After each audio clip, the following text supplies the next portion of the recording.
श्री नीलध्वज जी ये माहिष्मती नगरी के राजा थे। इनके प्रवीर नामक एक महापराक्रमी पुत्र था। महाराज युधिष्ठिर के यज्ञ अश्व को प्रवीर ने पकड़ लिया और अपने शौर्य के अभिमान में अर्जुन के पास यह संदेश भिजवा दिया कि मुझे नीलध्वज के पुत्र प्रवीर ने यज्ञ अश्व को पकड़कर माहिष्मती नगरी में भेज दिया है। अब अर्जुन कोप करके इसे छुड़ा लें। प्रवीर की इस चुनौती को स्वीकार करते हुए घोर संग्राम हुआ। प्रवीर पांडव वीरों के समक्ष नहीं टिक सका। तब इसके पिता महाराज नीलध्वज 3 अक्षौहिणी सेना लेकर युद्ध भूमि में आ डटे। इनका मुकाबला वीरवर अर्जुन से रहा। अर्जुन ने इन्हें मूर्छित कर दिया। नीलध्वज ने अपनी श्वाहा नाम की कन्या अग्निदेव को ब्याही थी। अपने को संकट में पड़ा जानकर इन्होंने अपने जमाता अग्निदेव को बाण के अग्र भाग पर प्रतिष्ठित करके पांडव सेना पर छोड़ दिया, जिससे बहुत से वीर क्षण भर में भस्म हो गए। यद्यपि अर्जुन ने अग्नि को शांत करने के लिए वरुण अस्त्र का प्रयोग किया, लेकिन अग्निदेव नहीं शांत हुए। तब अर्जुन ने नारायण अस्त्र का प्रयोग किया। नारायण अस्त्र का धनुष पर संधान हुआ देखकर अग्निदेव शांत हो गए और अर्जुन के यह पूछने पर कि अब तक तो आपकी मेरे ऊपर बड़ी कृपा रही है।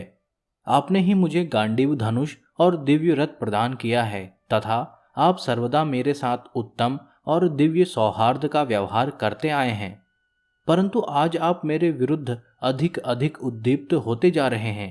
क्या बात है? अब आप यूं प्रेम भाव को तिलांजलि देकर विपरीत व्यवहार करने पर उतारू क्यों हो गए हैं? तो बताइए, मैं कर ही क्या सकता हूं?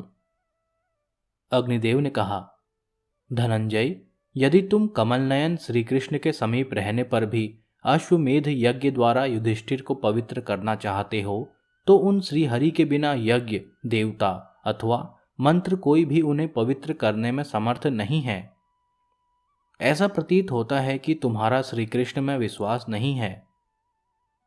तुम क्षीरसागर को पाकर भी दूध के लिए बकरी क्यों दुहाते हो तथा उदित हुए सूर्य का परित्याग करके प्रकाश के लिए जुगनू की आकांक्षा कैसे कर रहे हो?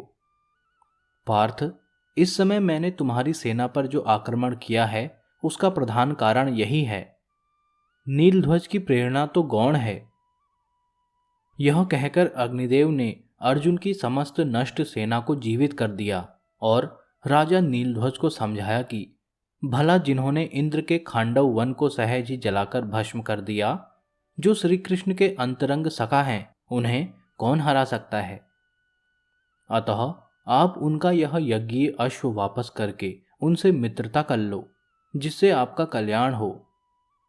राजा नीलध्वज ने ऐसा ही किया और अर्जुन से बोले,